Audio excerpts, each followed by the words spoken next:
Welcome to EDF's new segment called Congressional Chats. I'm Toby Short, Associate Vice President for Federal Affairs at Environmental Defense Fund, and today I have the distinct pleasure to introduce Congressman Joe Cunningham.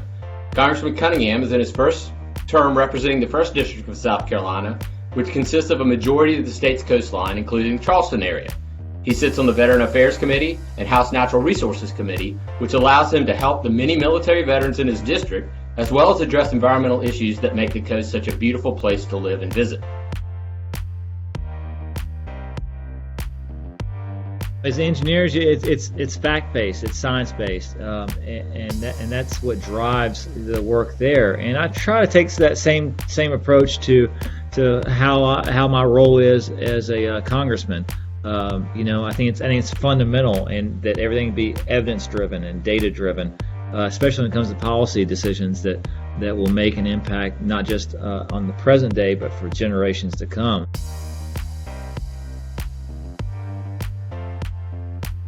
It's for the future generations, Toby. It's for, I've got a two-year-old named Boone, and whenever I take him to the beach or take him swimming, I want these resources to be around whenever he's older. Opposing offshore drilling was essential on a couple fronts.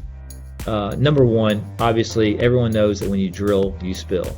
And even small oil spills can have a devastating impact on our environment. Secondly, if you take a step back and look at the more broader picture, we have got to make that transition from dirty energy resources to clean, renewable energy resources.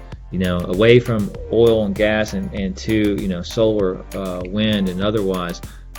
We have got to do that if we're going to be sustainable, not as a country, but also as a planet.